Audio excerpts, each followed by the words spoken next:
Welcome to Email After Hours by SenderScore, powered by Validity. We're your hosts. My name is Guy Hansen. And I'm Danielle Gallant, and this is Email After Hours.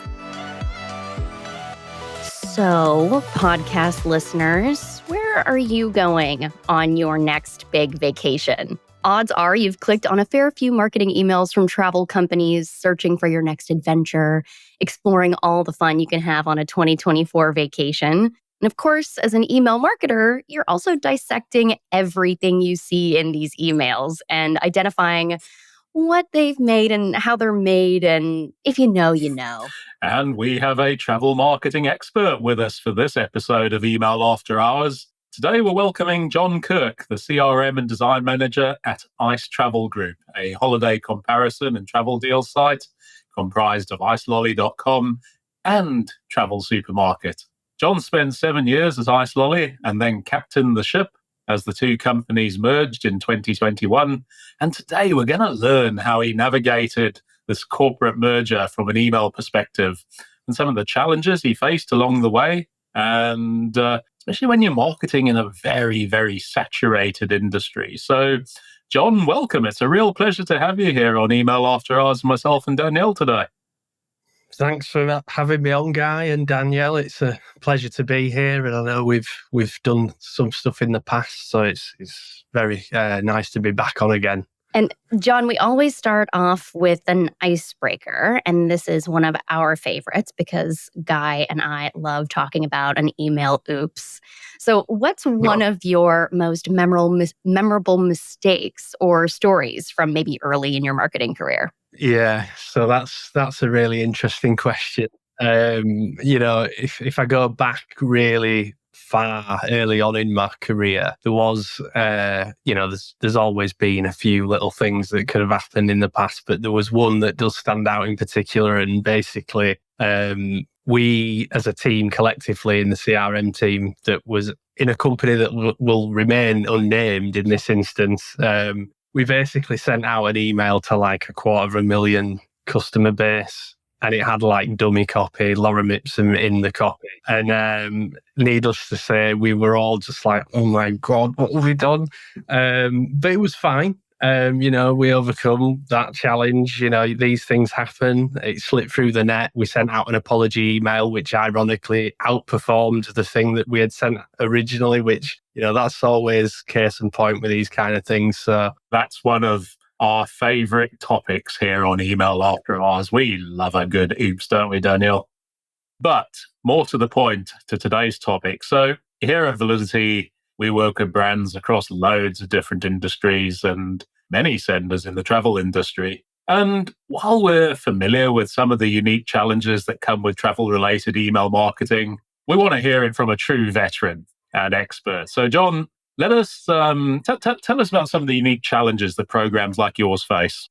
Yeah, so there's probably a few that stand out initially just off the top of my head. So, you've got a lot of companies obviously in this space, as you would with any vertical, but a lot of the time we're marketing a lot of unique products, destinations, that kind of stuff. And so a lot of the time there might be stuff like stock libraries and photographs that are actually the same. So you're playing that through in emails with providers that are doing similar stuff. There's competitors doing similar stuff. So it's a challenge that you have to overcome by, really trying to hone in on how you can stand out in the inbox. And, other things like pricing, sometimes within the kind of inventory that we have a unique problem of there can be up to like 1 billion combinations. I think someone once quoted to me. Of products, we're pulling flight times, flight prices, API calls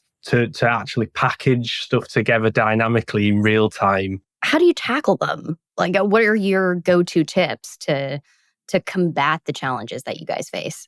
Yeah, so we try to infuse as much creativity into the inbox as we can. Icelolly, for example, which is one of us brands, is very playful. We've got some really interesting brand stuff that we've done over the last year or two where we've partnered with people who worked on Wallace and Gromit and have worked on all kinds of really interesting stock frame animation. We took those characters and we've kind of permeated them through the entire email journey. And we've used like generative AI so that we're not just using that stock imagery to really bring the emails to life in a unique way. So probably a bit of a hot topic now, obviously AI, but we're actively using it within our email program now to really lift the creative element. In terms of the pricing and the billions of combinations of product that I talked about, where it's quite hard to land, and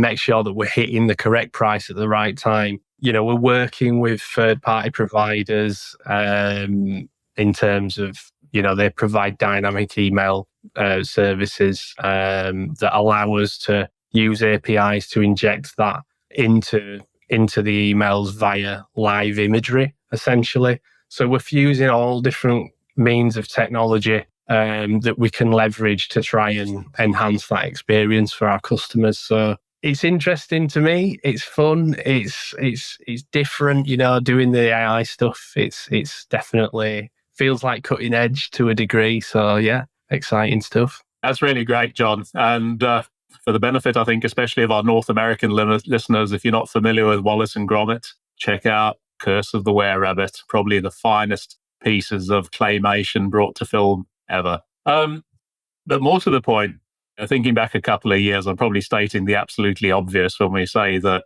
the COVID-19 pandemic had a huge impact on the travel industry. And we're probably still seeing that impact today. And I've got no doubt that your email program needed to make some significant shifts in strategy at the time.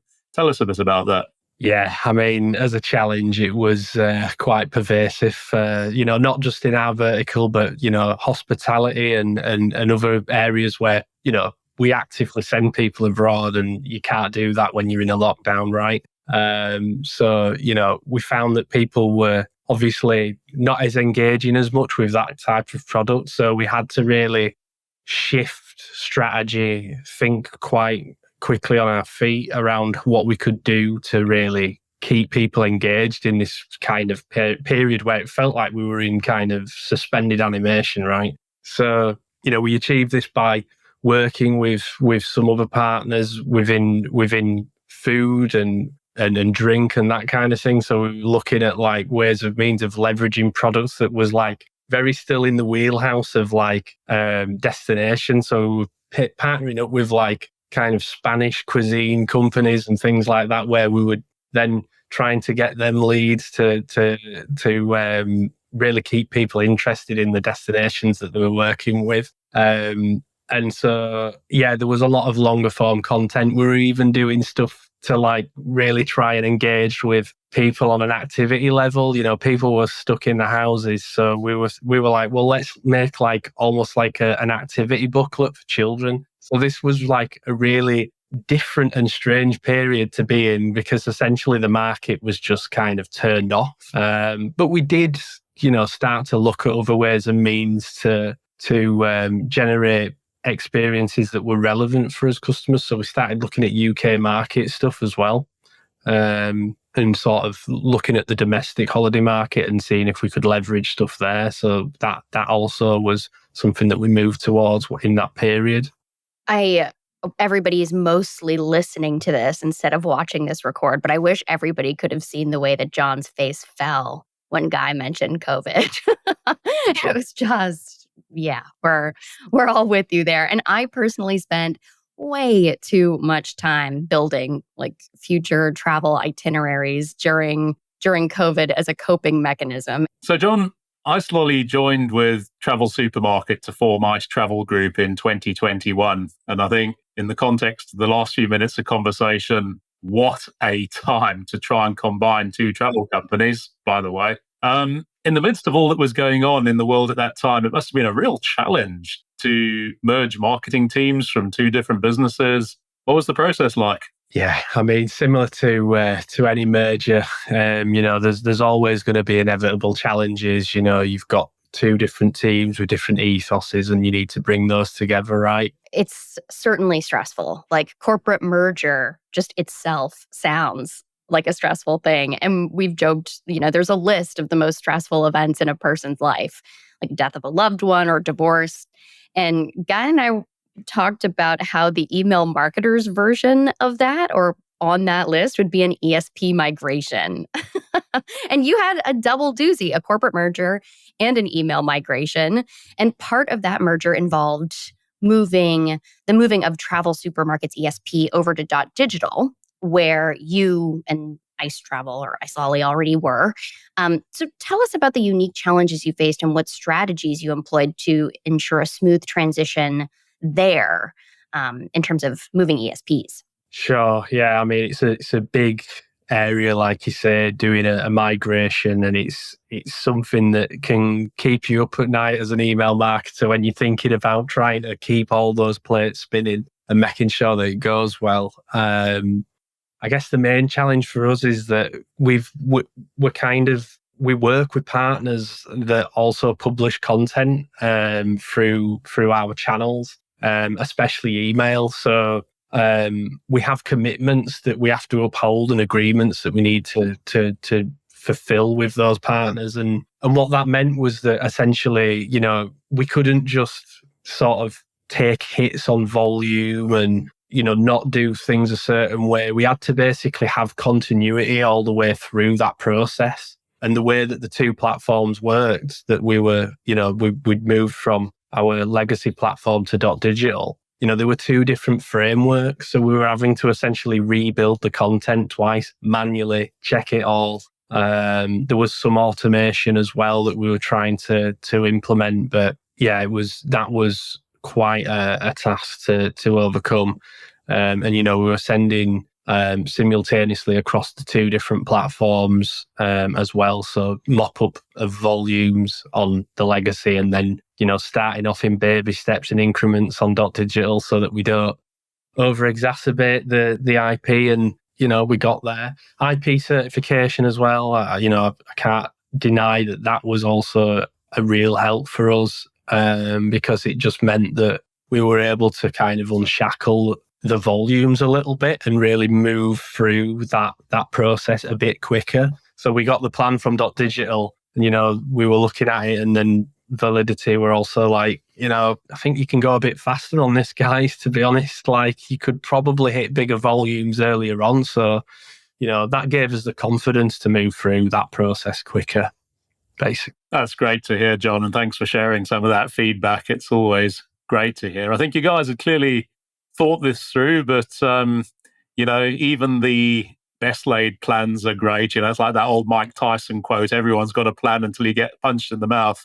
And migrations come with bumps and hiccups. So was there ever a time during your migration where, despite the best planning, you're getting a bit close to the shit coming to hit the fan? Like we're all human, right? We make mistakes, right? So, some data kind of moved into the wrong account accidentally. And, that was just one of those things. And, but the great thing about it was that we learned from that, and we were able to understand that there were fail-safes in place. So there was actually no damage caused, but it was actually, ironically, a really good thing to go through. Sometimes you have to fall to get back up again, right?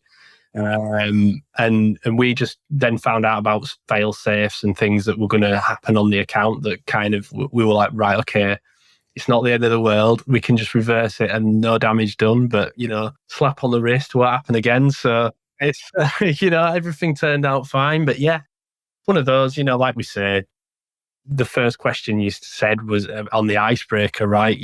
These things do happen.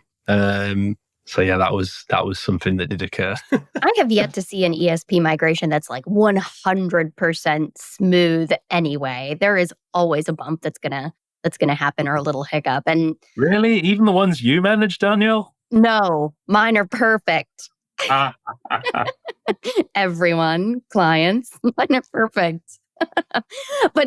So moving away from maybe the more stressful stuff that Ice Travel has gone through, I would say that we had some questions about content too.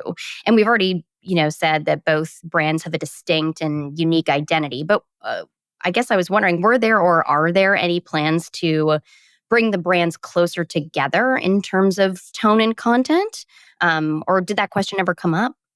Initially, when we were first merging, and early doors, we were looking at the brands. There were all kinds of discussions, to be honest, about what the direction of travel should be and what the right approach would be for our customers. But in the end, when we laid all the cards out on the table and looked at the product offering and the way that the brands spoke to the customers, we just thought that, we've got comparison at both sort of sides of the market with this expertise and all this stuff with car hire, and then we've got the deal side, and it just felt just to naturally just keep them distinct from one another, because they have just got such great sort of brand identities, and so we did go through a process of, over the last couple of years, again, just looking at the brand architecture, really getting under the hood of the values and the USPs and the central proposition of the two.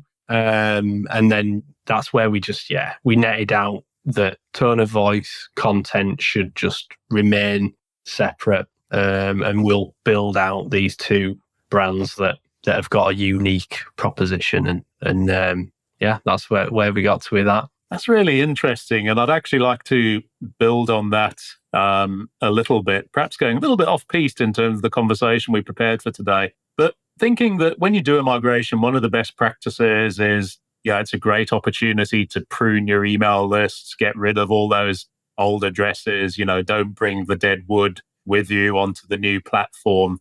And wondering that, with two distinctly different email programs as you built them, perhaps there's different acquisition practices, different ways that those lists have been acquired and built. And did you see any of that as you were preparing Travel Supermarket to come on board on the .digital platform?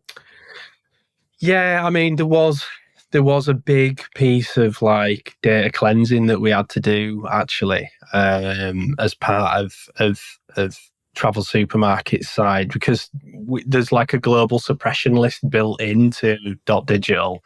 So there were a lot of emails that we were unsure about. There's a lot on the list for TSM that had been in there for over a decade. Are they still active?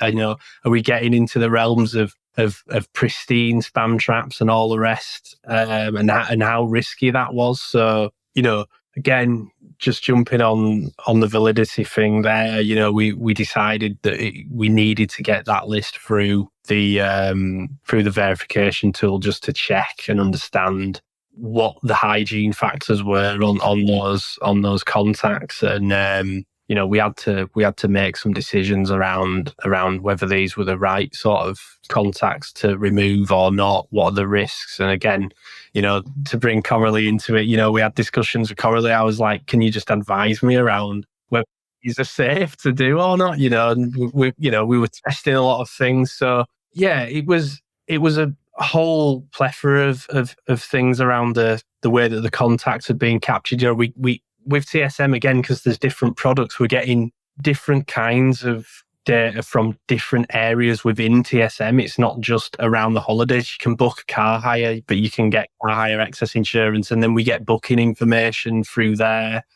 And it was just understanding what the hygiene factors were and how we need to suppress contacts and getting into the detail there. But yeah, there was a bit of work around that, and I think we've found a good process moving forward now. List hygiene, a topic interesting maybe only to email nerds and no one else in the world. I'm thinking though, right? It's a really important one. Who doesn't like a good pristine trap?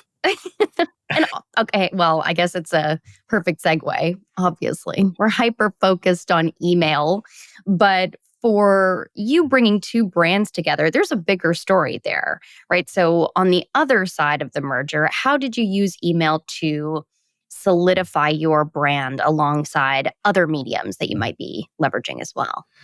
Yeah, so to be honest, this was one of the key factors of why we made the migration, was because we looked at some of the tool sets that were going to be available to us in .digital, and we were like, pros and cons to moving platforms. And one of the key things with me for my area was, how do we start to enrich other channels with some of the insights that we get from email, retargeting, things like that. And so there were just native integrations that we were able to plug in off the bat, off the shelf, integrating with paid social, paid media, so that, we could build out retargeting schedules and programs on that basis. So it's just like unlocked some new untapped potential for us, which is great. And now, we're seeing that pay dividends, and we're putting the platform to maximum use where we can. Now, we discussed earlier that travel is a fiercely competitive industry. And you were telling us a few minutes ago, how you define the sort of tone of voice of your brands, the fact that Ice Lolly has traditionally been quite irreverent and informal, and that helps to define your tone of voice. What else? How do you stand out as a brand from your competitors in this super saturated market? Yeah, I mean, that's always the classic big question, is what makes Ice Lolly and Travel Supermarket unique. At the end of the day, I always say this to people around, if we think of it through the lens of comparison, right? So, people spend hours looking at how to compare energy prices, phone contracts, all those kind of different things that are quite, let's be honest, not to diss those sectors, but it's not as exciting, right? Truth be told. And so why would you not want to compare one of the most exciting aspects of your life, that year, potentially, if you're going on a yearly holiday? So people need to remember that, we compare that market in a very distinctive and unique way. And so that's what really allows us to separate ourselves from the rest of the holiday market. People can go direct if they have preferences in that way. But if you come to us, you might be able to save time and money. And so that uniqueness is what allows us to sort of stand out amongst the competition in the holiday vertical, really. And I do know that because there are just so many, I mean, even myself, if I'm looking to go away anywhere, I'm looking on 50 different sites, or doing at least 100 searches, just to try to navigate first where to begin. But as the sender, right, it's kind of easy to lose track of what your competitors might be doing. We're often so focused on our own programs. And it's, of course, important to compare, year over year results to your own program. But what strategies do you have for comparing competitor programs? And have you learned anything from any of your competitors? Yeah, so this has become a very big piece for us, actually. And so it's quite a timely question. We sort of take time, actually, to dissect and start focusing on brands and different companies where we see something that's really piquing our interest, or they might be doing something in the marketplace that's really distinct. Let's all, not just email, let's all just look at what's happening within this business and just begin to, really try and get under the hood where we can. Obviously, with CRM, there's a few things that we can do. We've got the competitor analysis stuff and intel in validity. It's great to see time of day, seeing where those peaks and troughs might be in terms of the cadence of where the sends are occurring in other competitors' platforms and programs. So we'll use a myriad of things. There's mail charts for those who might not be aware of it. Again, that's another tool that you can jump in, look at the creatives, look at the programs.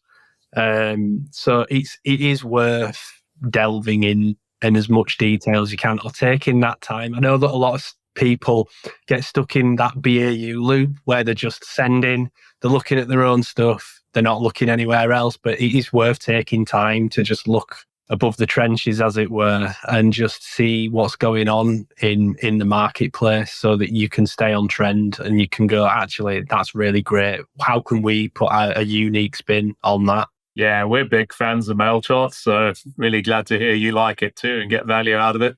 Now, really important question for those of us in the Northern Hemisphere, because we're starting to get those first little clues. It's like really exciting that summer's finally on its way. So what's the most important piece of email fine-tuning that you're going to be doing over the next few weeks as you get your programs ready for this business critical period? Yeah, I mean, we kind of touched a little bit on that sort of seasonal change as we move out of January and we start to approach summer, especially for ISOLI and TSM. People come to our tools and use our tool sets to look at comparing really late and last minute deals. So we'll sort of pivot our messaging, start looking at how we can really tighten up certain retargeting messaging around targeting that latest market. There's a lot of stuff that we're going to start rolling out actually on TSM.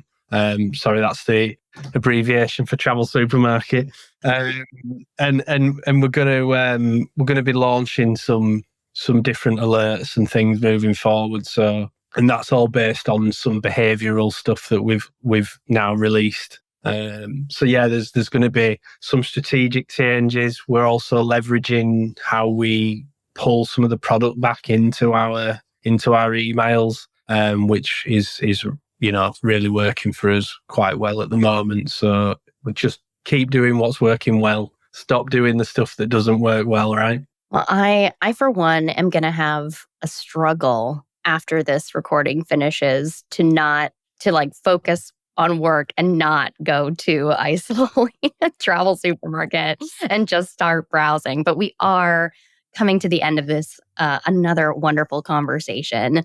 And before we close out, we have a couple of quick fire questions for you, Jon, and I'm going to go first. What was your biggest, aha moment from the past year in email? Good question. Only pick one in this wild year. It's hard to choose. I guess literally we've been working with feeds and APIs, and we've just done some tinkering around the edges on how we leverage our inventory. I know that's getting into the nitty-gritty detail, but it's meant that we've seen really big jumps in click revenue.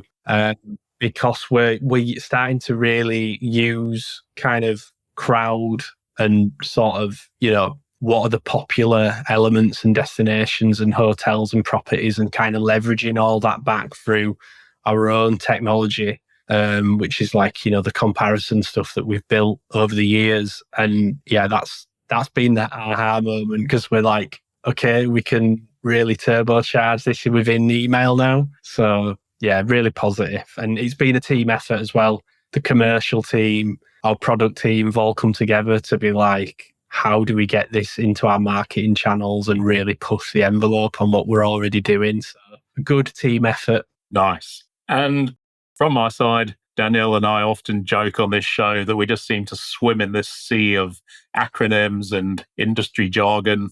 Is there a marketing trend or a buzzword that you'd really like to see retired because it's way past its sell-by date? Oh, man.